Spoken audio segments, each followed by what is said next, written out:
You know when you're driving and you're about to go get on the interstate and you turn onto the ramp and you got a car or two ahead of you and they're just going 30 miles per hour to get into traffic that's no less than 60 miles per hour, sometimes greater, and they just come cruising in at this speed, entering the interstate or the highway or whatever.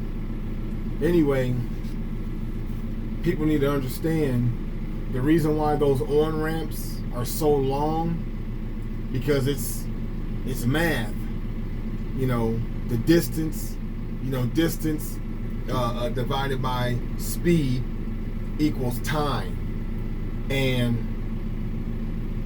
when you have entered the ramp, the length of that ramp provides you time to get to the proper speed. It gives you the proper distance and time to get to the speed that's on the interstate, that's right there at the end of the on-ramp.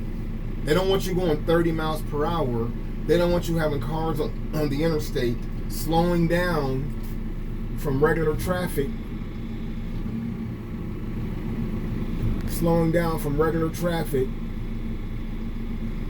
so that you could get on. You should be going their speed.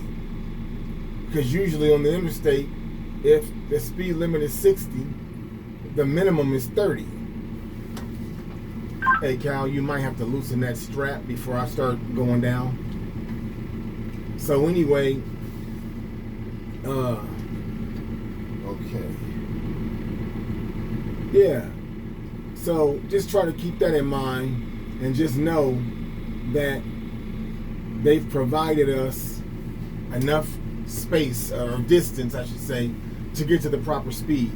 So please try to keep that in mind, because people like me, I don't like in the way people who are just in the way, who just can't figure out this type of simple stuff. Even people who are getting off the interstate. When you're getting off the interstate and you're about to exit an on-ramp, an off-ramp, if you're going 60 miles per hour already, and then the on-ramp speed says 45, well, you don't start braking until you cross the little dotted lines, the little white dotted lines that separate the flow of traffic in the highway or interstate lane to the flow of traffic going on this off-ramp. There's a little white dotted line that's called a zipper lane. The zipper lane. I can't get the wheels on the second one, so we'll drop it, take the first, and then we'll pick it back up. I'll put the wheels on, we'll take the second. 10-4, after you get the first one off, I might have to tilt down just a little bit. Or is it too low, or what's the problem?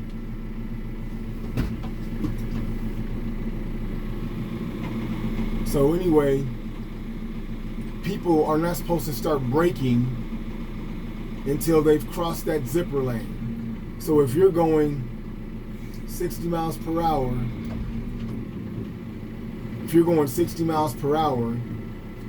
and you start braking on the interstate so that you can exit, you're interrupting the traffic behind you. Sometimes that can cause an accident, but just know that if you cross that zipper lane, you have time to reduce your speed to a complete stop, which is usually what happens at the end of an exit ramp. You have enough time, because that's also math. They've done the math to say if you're going 60, when you enter this this off ramp right here, you will have time, good braking distance, before you get to the stop sign or the stoplight or traffic ahead of you. Whatever, you'll have enough time. On and off ramps, simple stuff. But since we're talking about the interstate, I guess I might as well share some other information that's just floating around my head. So when you're driving, wherever you're driving on the interstate, and you might be getting off on exit 442, and hold on, you might be getting off on exit 442, and as you're driving, you'll see a sign that says exit 442, 2 miles.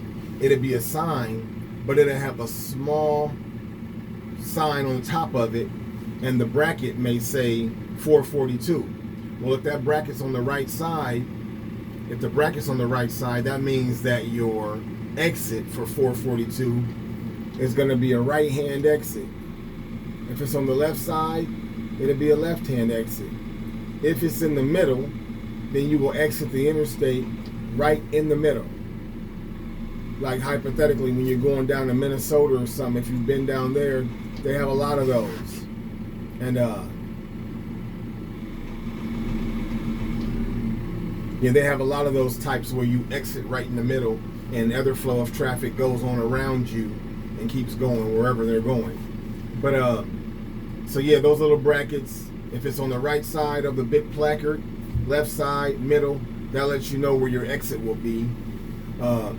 Also, when you're driving along the interstate, and every now and then on the side of the road, you'll see just a plain white line, just a short white line. Is probably about 2.5 feet by 1 foot width, and you'll see it on the side of the interstate. People see that and be like, I wonder what that is. Well, what that is those are tracking devices, or not tracking devices, but tracking markers.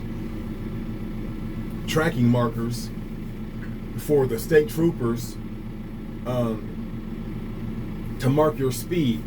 But what they do is they have a plane, an airplane. I'm going to stay down with an empty rack, so I come down just another inch more. There's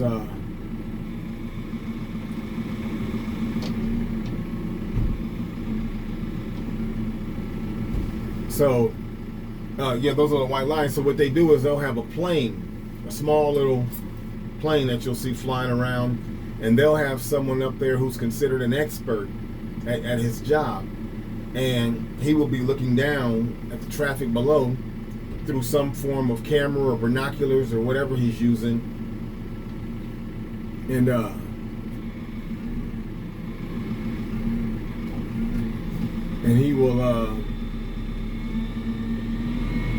he will watch he will mark on a little. Jesse, got a copy, Jesse? Just a minute.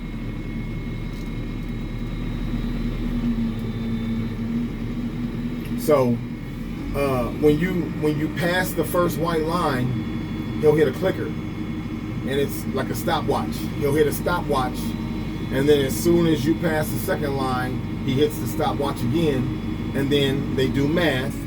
The time it took for you to get from this one to this one, distance multiplied by time equals speed.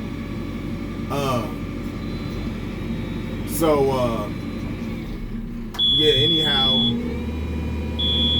those hold up in court.